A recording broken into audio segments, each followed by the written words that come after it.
Uh-huh. Yeah. Well, let's see here. What's your name? My name is Anna Linck, L-I-N-C-K, and I lived on Grandview just above 17th Street. In fact, it's the only place I ever lived in Portsmouth until I moved to Hillview. And as far as the 37 flood is concerned, it began for me when my grandparents moved in with us because they lived at 912 3rd Street, or 4th Street rather, just above Gay Street, east of Gay Street. And my dad knew that the way things were going with the way the rain and the water and so forth, how the water was coming up, that they would probably be involved in a flood. And so he managed to get them moved out, furniture and everything, and wouldn't let them go back there after the flood because they had gone through a number of floods in that location. There were floods in Portsmouth long before the 37 flood, but I really don't know where they stored the furniture and so forth, but they moved in with us. We had 3 bedrooms and 1 bathroom. My grandparents moved in, and then a lady that my mother knew who had always helped her with house cleaning, things like that, and her 2 daughters who were high school age, I believe, they moved in with us. So we doubled up as far as beds were concerned and so forth. And the rest of the family was me and my brother, my younger brother. So we weren't allowed to, my parents wouldn't allow us to go any place near the high water. So I only know that it came up at the base of Offner Street, and the streets that run down from the hilltop down to 12th Street or Robinson Avenue and so forth. Mm-hmm. But we had a good time with all the people crowded in our house.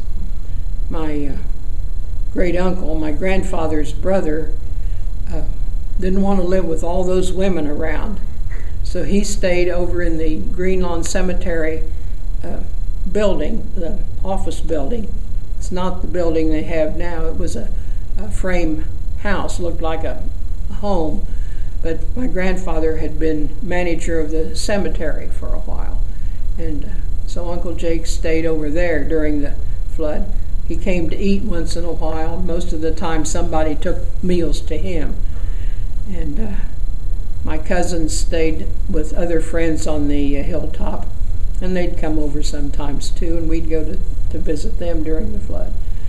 But I've always heard about how much mud was coming out of the houses when they cleaned up afterwards. Grandma used to say every time she cleaned up after the flood, there'd be mud working out of even though it would be, cleaned up now, the next year when no flood again, but then when she'd scrub it around on the floor and the baseboards and so forth, mud would work out of the pieces of wood. So it must have been a terrible time. And since you grew up here, what do you think has been the biggest change from when you were a kid to now?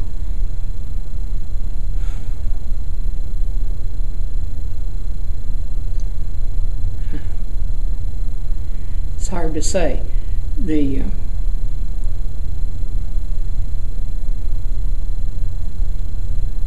I think the flood wasn't as big a change as World War II, because when the men went in service, and many of them were killed, there were a lot of jobs left vacant, and women got into the workforce that they were not really doing before, and they stayed on, of course, afterwards.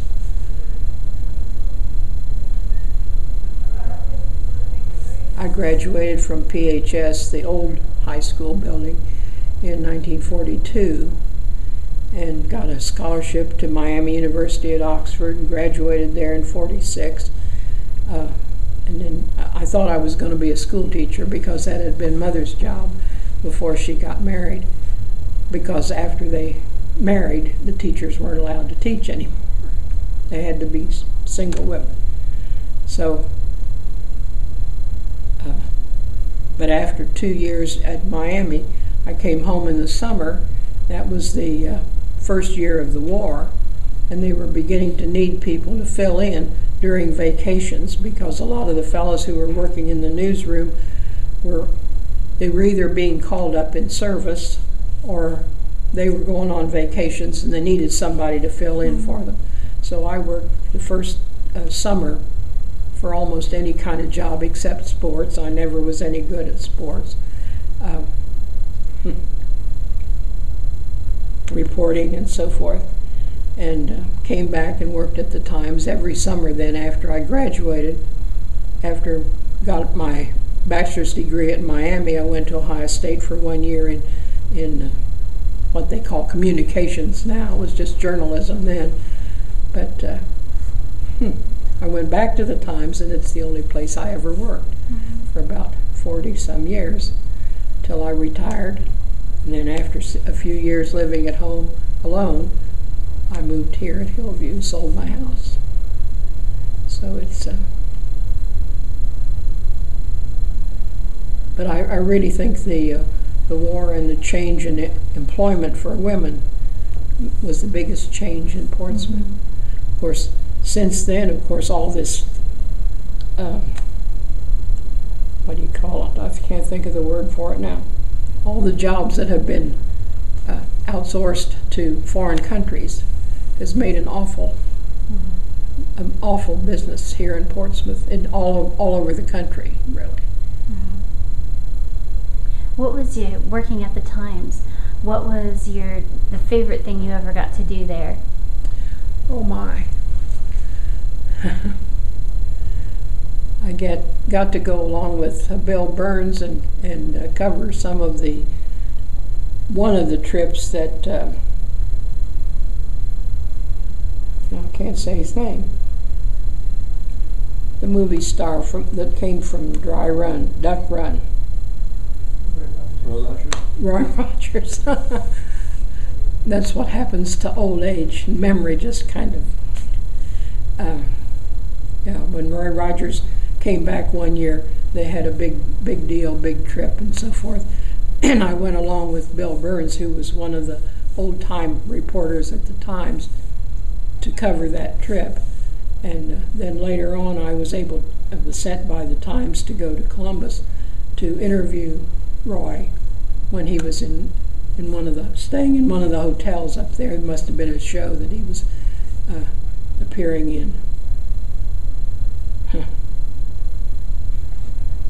But rather than thinking of the top people that I interviewed, I really enjoyed just the reporting.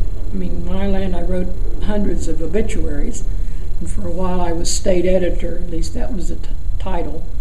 We had in those days stringers, we called them, people who lived in the little towns around in Adams County and Pike County and Jackson County and Lewis County and Greenup in Kentucky. And they would call in with news, maybe obituaries, maybe accidents in their town, or they would send things in by mail, church news, other activities going on in the town. And then I'd have to keep track of the length of their stories. I didn't keep track of it. They had to send it in once a month, cut them out of the paper and paste them on a piece of paper. And then I measured it.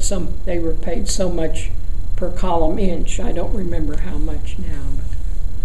But I remember we had one lady who lived in South Portsmouth, house facing the river, and she liked to sit out on her front porch in the summertime, and she'd hear an ambulance or she'd see one come across the U.S. Grant Bridge, and she'd call in and say, "There's been an accident someplace east of here, up in near Greenup, I bet."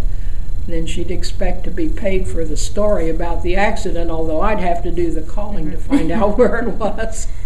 That's funny. But that's the way it went for 40-some years. I enjoyed that kind of work, and I think you get to know people better that way. Mm-hmm.